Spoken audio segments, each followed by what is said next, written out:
Soal seterusnya berkaitan dengan lebih kegunaan masjid itu sendiri, dan di sana mungkin ada tentang aktiviti masjid seperti bolehkah dibuat pernikahan di masjid, bernasyid di dalam masjid, terus seterusnya lagi yang berkaitan dengan kegunaan masjid. Dokter mungkin beri pencerahan kepada jemaah kepada jemaah. Masjid luas dia punya fungsi. Alhamdulillah, masjid kita ni semua benda yang diluluskan oleh syarak boleh kita buat. Contohnya salat itu memang dah kerja dia dah, kuliah pun kerja dia juga kan. Hari ni timbul isu satu fenomena, satu trend baru hari ni, iaitulah orang suka akad nikah di masjid. Macam masjid besar ni tak ada masalah lah, dia ada dewan khas kan ke atas ni. Iya, di atas. Atas, ya. Di luar. Di luar. Tapi ada setengah masjid terpaksa, masjid kecil terpaksa kena solat, kena akad nikah, majlis akad tu dalam masjid. Maka saya mengatakan di sini ada ifrat dan tafrid, ada kecuaian dan ada juga kekurangan yang dibuat. Yang pertama sekali, kita mengatakan akad nikah dalam masjid tidak jadi masalah, boleh buat. Nak nikah, menikah ni benda sunnah. Nabi apa ni, imam bila nak akad nikah orang baca selalu uzawwijuka wa ankahtuka bima amarallahu bihi. Apa lagi khutbah nikah? Lama dah tak baca pun. Dengar khutbah dulu masa imam baca sekali tu, lepas tu tak ulang-ulang lagi dah.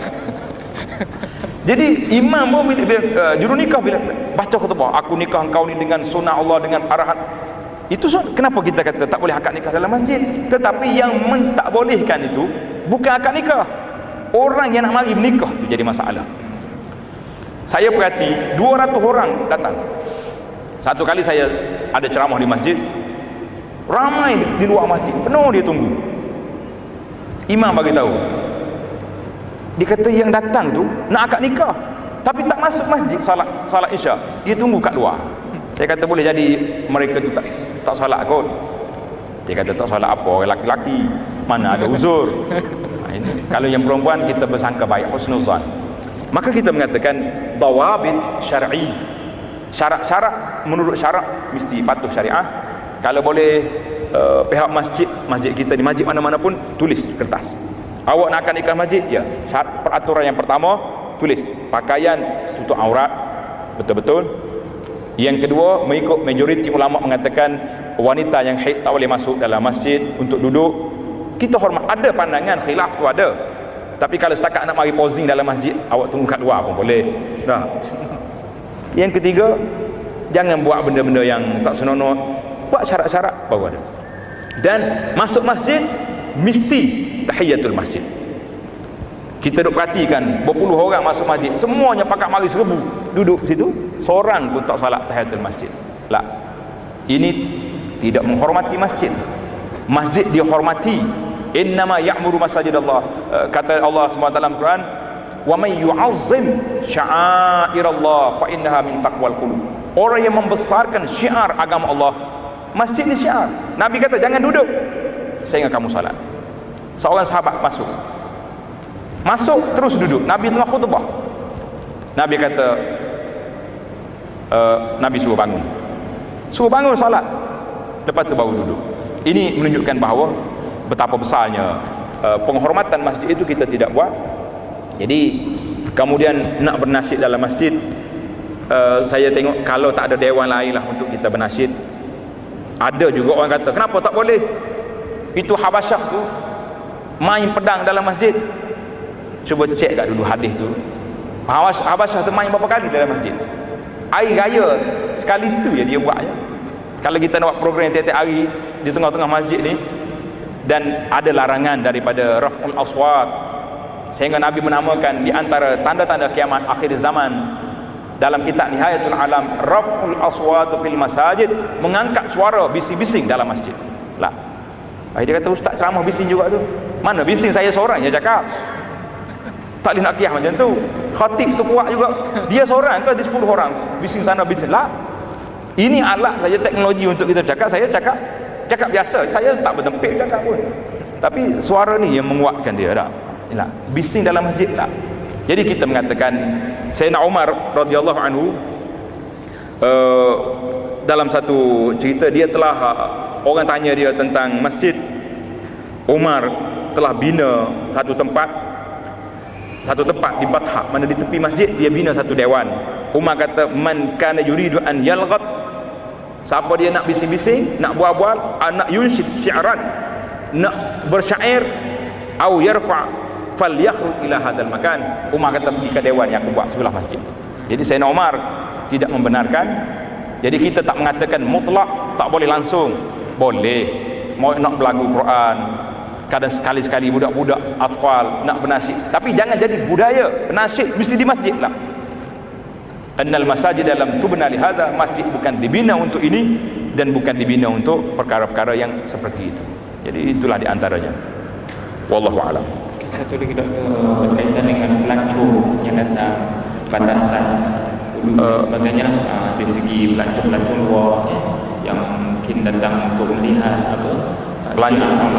keindahan masjid dan sebagainya. Tak ada batasan di sana ataupun dan sebagainya. Pelancong masuk masjid, saya duk tengok di tempat kita ni, nasib baiklah pelancong datang. Kalau tidak, tak ada orang kat masjid. Nah, pelancong mari banyak bas, sekali dia turun 5 bas, 200 orang masuk. Tapi waktu kita azan, berapa orang mari solat?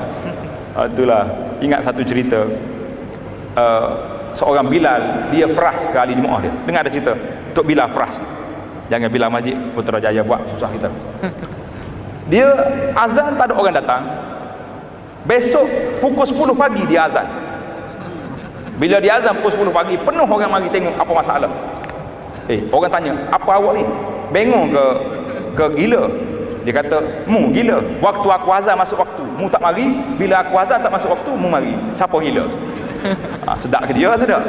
Kena buat juga sekali-sekala nampak ni macam ni. Baru dia tahu dah. Dia kata, bila main kasar sama kita.